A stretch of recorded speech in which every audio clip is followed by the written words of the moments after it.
Hello, this is Dana Arcuri, author, speaker, survivor, and advocate. Welcome to my channel, friends. How are you doing? Today we are going to talk about 15 subtle signs of gaslighting. And many of my viewers and subscribers have been talking to me for 3 years about how the narcissist and the flying monkeys, aka toxic siblings, are gaslighting them, and they are sharing their stories with me. Many of you who are watching my video understand narcissistic abuse, but for anyone who this might be something new, maybe you're researching this, maybe you're scouring over the internet looking for information about what is narcissistic abuse and what is gaslighting and manipulation. So you came to the right channel, and today we're going to shed the light on what is gaslighting and what are the subtle signs that you may have missed, or for some of you, you are wide awake and you see it very clear. So let's first start with the meaning of gaslighting. According to Dr. Robin Stern, the author of the book, The Gaslight Effect, he says, quote unquote, gaslighting is the systemic attempt by one person to erode another person's reality by telling them that what they are experiencing isn't so, and the gradual giving up on the part of the other person. And so let's even make it more simple in layman's terms. Gaslighting is a subtle form of emotional and psychological abuse and manipulation that often results in the recipient doubting their own perception of reality and their sanity. So we'll start with number 1 now on the 15 signs of gaslighting. So number 1 is that you may have been accused that you are paranoid or that you are just too sensitive. Number 2, you constantly second guess yourself. Now, this could be very common in the scapegoat community or anyone who's a black sheep of the family.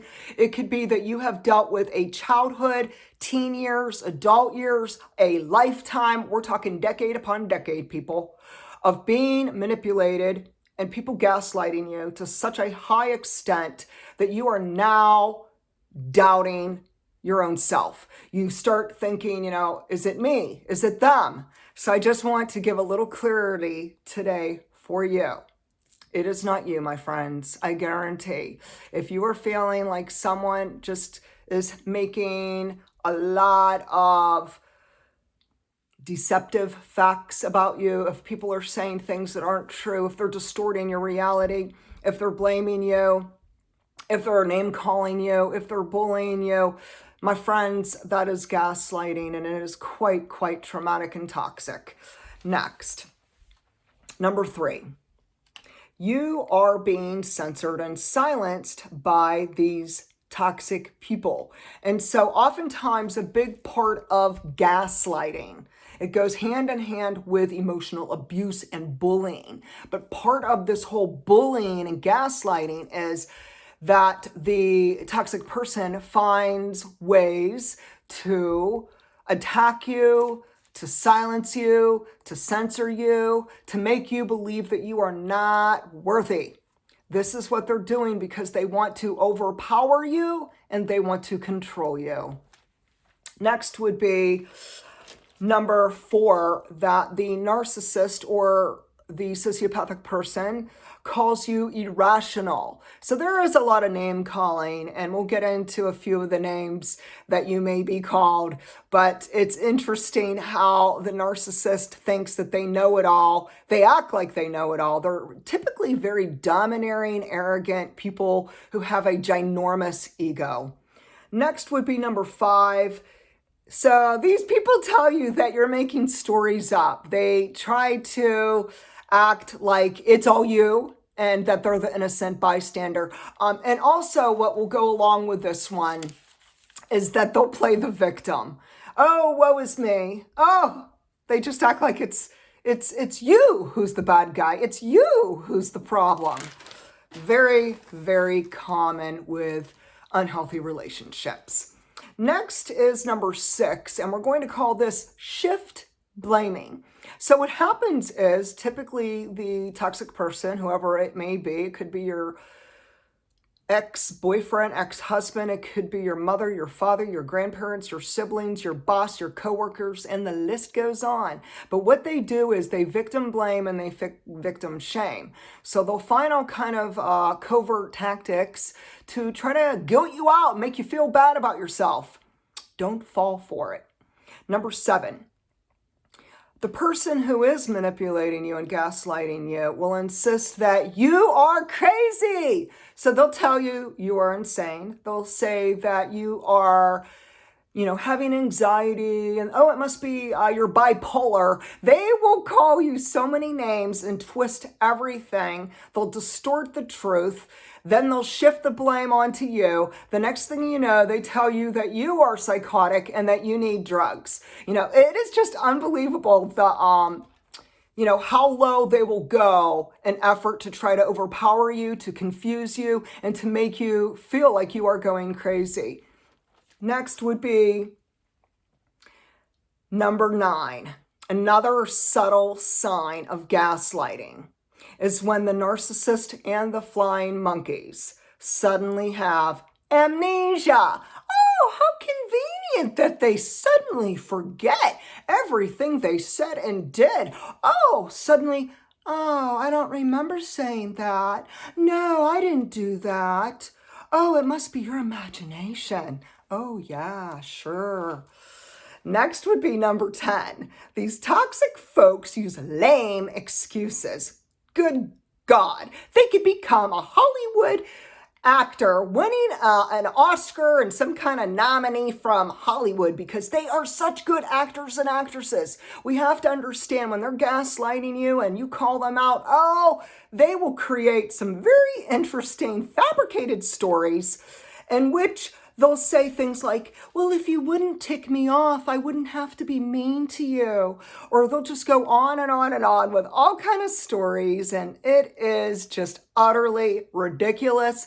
But I do declare that they could be the next best Hollywood actor or actress.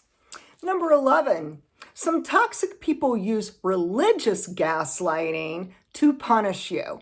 And so this is very common, especially in the Christian community, that there are some very legalistic people, a lot of hypocrites out there, let's be honest, and let's just nail it for what it is. There are some people who may think or claim to be a good Christian, and yet they use scriptures. They use God, they use his name in vain, and they use the Bible as a weapon to hurt you, and they hurt you bad. And so I know a lot of you have dealt with this. Many of you have shared this with me, especially on my video about the various signs of toxic Christian siblings. Oh, it never gets dull over here when you're dealing with some toxic siblings who claim to be a good Christian. And we could bank on it that religious gaslighting goes hand in hand with bullying and abuse. Number 12 is some subtle signs of gaslighting are when they take a half-truth and they distort it into a blatant lie. And this is also something that is normal and natural for them because we see it all the time, people. Come on now. We see it all the time where they take something that's a half-truth, they will twist it, they will turn it, and before you know it, it is turned into this big fat lie. Next is number 13. Verbal abuse and manipulation is a form of gaslighting. Now we have to understand that gaslighting is psychological abuse. So let's be very, very clear that if you are suffering with this, meaning someone's constantly gaslighting you, someone's constantly provoking you, there's a lot of bullying going on, and whether it is the internet, whether it's face-to-face, whether it's through an email, Facebook, or some other form of social media, we have to understand that this is extremely common. It goes on and on and on until we finally get disgusted enough that we walk away for good. Number 14 Baiting and provoking. These are part of the malignant narcissist tool chest. So they like to use the baiting and the provoking because they want to get an emotional reaction from you.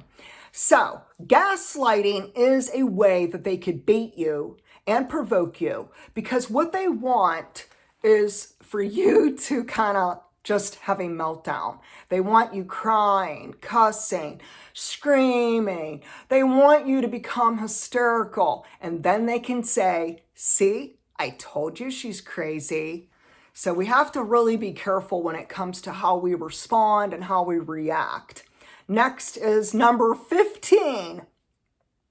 In most cases of gaslighting, even when you have legitimate evidence of abuse, the person who is gaslighting you will never ever take responsibility nor accountability for their words, actions, nor behaviors.